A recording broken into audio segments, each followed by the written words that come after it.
Cela fait un peu plus de 100 jours que Félix Tshisekedi est à la tête de la RDC.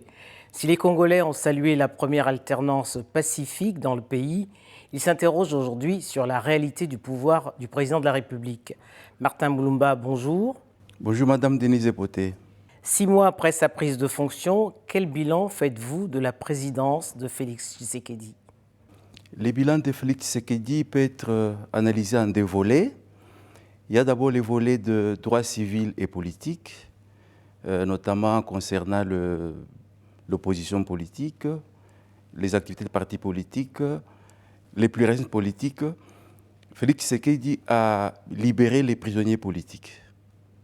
Il a permis le retour des opposants politiques. Il a fermé le lieu de détention où les opposants étaient torturés. On peut dire que de ce point de vue, Tshisekedi se démarque de Kabila, voire aussi de Laurent Désiré Kabila et de Mobutu. Et là, sur ce point, c'est satisfaisant. Et sur le plan politique institutionnel, là, les choses tardent. On attend.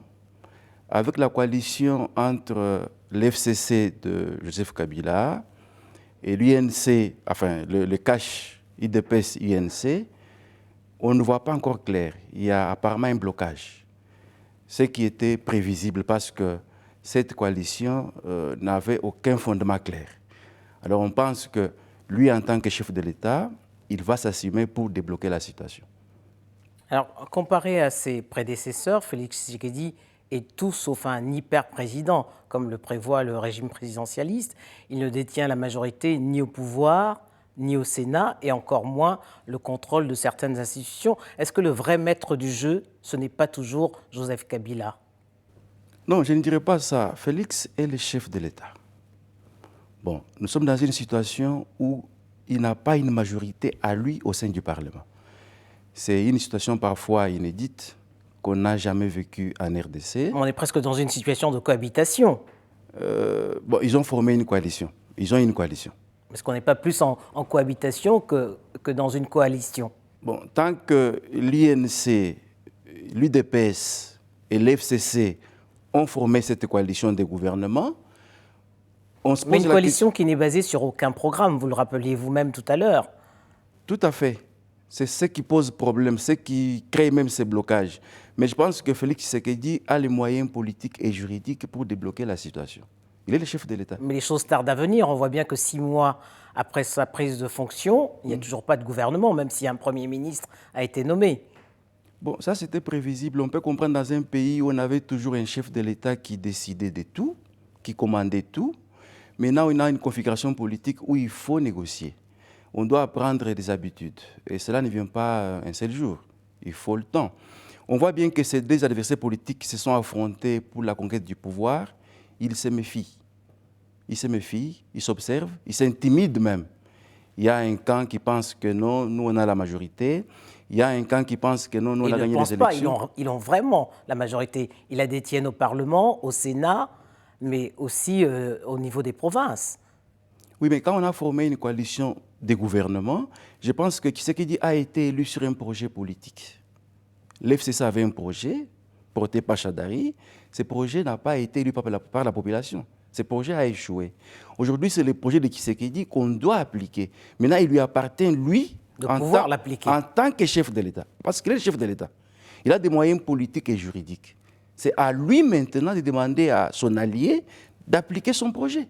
Alors pourquoi n'utilise-t-il pas ses moyens juridiques et politiques? Bon, je pense que ce qui fait parfois tarder les choses, on a vu pour nommer le Premier ministre, peut-être qu'il a usé de ses moyens pour refuser les noms qui lui étaient proposés. On a entendu certains noms qui étaient cités. Il a accepté les noms de Sylvestre Ilukamba. Et je pense que si les choses tardent encore, parce qu'il use de ces mêmes moyens pour ne pas se laisser imposer des choses, soit des noms de ministres ou des postes ministériels. Mais est-ce qu'on ne s'est pas trop vite réjoui du départ de Joseph Kabila, au vu de ce qu'on voit depuis 6 mois? Joseph Kabila a offert aux Congolais une image inédite, celle de voir un ancien président, un militaire, dans le bras d'un opposant. Une passation pacifique du pouvoir pour la première fois au Congo-Kinshasa. Maintenant, je pense que s'il faudra préserver l'image qu'il lui-même a donnée, Joseph Kabila doit appuyer le quinquennat de Félix Tshisekedi. Il doit soutenir Tshisekedi. Mais il n'en prend pas le chemin. Si Tshisekedi réussit son quinquennat, c'est lui aussi qui aura réussi, parce que de Kabila, peut-être de 18 ans de présidence, on va peut-être retenir que l'image de Kabila embrassant Félix Tshisekedi. Et je pense qu'il a intérêt à ce que Félix réussisse. Et là, il doit demander au FCC d'être derrière Félix Tshisekedi. Mais on a vu la Cour constitutionnelle a aujourd'hui annulé les élections de certains députés de l'UDPS. On voit bien que la marge de manœuvre pour Félix Tshisekedi est étroite. C'est vrai, parlant de la Cour constitutionnelle, dans une démocratie, les juges obéissent qu'à la loi. Qu'est-ce qu'on voit aujourd'hui au Congo? La Cour constitutionnelle donne l'impression qu'elle obéit à des individus. D'ailleurs, parlant de la Cour constitutionnelle, je voudrais ici rendre hommage à deux anciens juges de cette Cour constitutionnelle, Jean-Louis Essambo et Eugène Banyako, tous des professeurs qui ont dit non aux injonctions, qui ont quitté la Cour dans un contexte congolais où ils ont pris même les risques de leur propre vie. Et j'ai appris qu'ils ont été privés des émoluments prévus par la loi. C'est-à-dire que les juges de la Cour constitutionnelle ne doivent pas obéir aux injonctions qui viennent d'un camp. Malgré tout, la décision a été appliquée. Les décisions de la Cour constitutionnelle ne sont pas attaquables. Et elles sont rendues en premier et dernier ressort. C'est ça le problème. Alors, au sein de l'UDPS, le parti d'Étienne Tshisekedi, le père de Félix Tshisekedi, la guerre des chefs est ouverte. C'est aussi une cause de fragilité pour Félix Tshisekedi. Bon, c'est vrai qu'il y avait même la division au sein de l'UDPS avant cette élection. On a vu les Moubaké qui sont partis. Mais là, Félix est au-dessus des partis. Félix n'est plus encore président de l'UDPS, il est chef de l'État. Alors, il ne doit pas s'occuper de ce qui se passe au sein de l'UDPS. L'UDPS, comme parti politique, doit s'organiser. Félix doit s'occuper de la République démocratique du Congo. Hier, ils étaient les alliés de Félix Tshisekedi. Je pense à Moïse Katumbi et à Jean-Pierre Bemba qui sont rentrés de leur exil. Comment aujourd'hui se repositionnent-ils sur la scène politique? Déjà, il faut saluer les retours des opposants politiques. Mais la question qui mérite d'être posée, les retours avec quel agenda? On a suivi Katumbi. Quand il est rentré, il a dit qu'il est rentré pour la paix en RDC. Il a dit qu'il va faire une opposition constructive. Déjà, on sent un message. Katumbi, pour lui, 2018, c'est terminé. Il se positionne pour 2023. On lui reprochait de ne pas avoir un parti politique propre à lui, de ne pas avoir des militants politiques à lui. Katumbi veut prendre le temps pour mettre en place une machine politique, créer son parti politique et être prêt pour 2023. Jean-Pierre Bemba, qui est annoncé, qui rentre au pays, je pense qu'il a compris qu'il ne fallait pas laisser le terrain à Katumbi. Il reprend la direction du MLC. Il revient lui-même pour garder la main sur son parti qu'il va peut-être réorganiser et se préparer pour 2023. C'est vrai qu'il dit qu'il est avec Martin Fayoulou, mais je sais que les jours qui viennent, la question qui va se poser, où composera Fayoulou, quitte à Féroua. Parce que Mbemba va être sur le terrain, Katumbi sera là, et tous déjà, ils regardent 2023.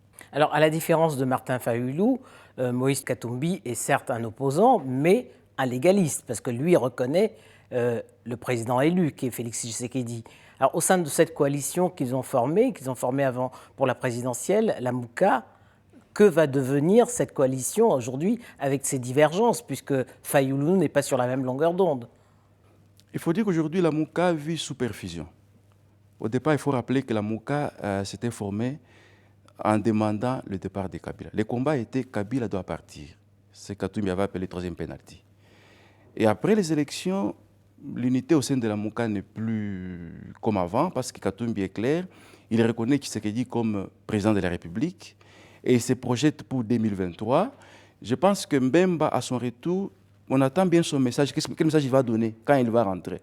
Mais déjà, si Mbemba et Katumbi sont focalisés pour 2023, je pense que si peu, on va débrancher, puis la Mouka va voler en éclats. Oui. Alors, vous aviez écrit récemment un article en disant, dont le titre était « Espoir ou crainte ». Suite à cette présidentielle, aujourd'hui, quelle est votre position après avoir observé ces 6 mois de présidence? Quand je disais espoir, c'était sur les choix du Premier ministre. Je me suis dit que Félix Tshisekedi a fait le choix de la sagesse. en prenant Sylvestre Ilunga Ilukamba, qui a peut-être moins de problèmes que d'autres candidats qui lui étaient présentés. À quelle sorte de problème vous pensez? Non, des problèmes personnels, des casseroles autour de lui dans le passé, son image au niveau de l'opinion tant nationale qu'internationale. Mais la crainte, c'est qu'on se pose la question, quelle est la position réelle ou supposée de l'ancien chef de l'État? Parce qu'en RDC, contrairement à la France, en France, le gouvernement détermine et conduit la politique de la nation. Au Congo, ce n'est pas le cas. Le gouvernement définit en concertation avec les chefs de l'État la politique de la nation et en assume la responsabilité. Maintenant, Sylvestre Ilukamba va-t-il écouter le président de la République ou bien son camp politique? Quand il dit son camp politique, c'est le FCC derrière l'ancien président Joseph Kabila. Son attitude pose question. Est-ce qu'il est de bonne foi? C'est que d'aucuns doutent. Est-ce qu'il joue les jeux? Est-ce que la coalition avec Félix Tshisekedi est-elle sincère? Peut-elle tenir encore longtemps, selon vous? Je pense que tout dépend aussi de Félix, parce que c'est Félix qui est président. Ce n'est pas Kabila qui est président.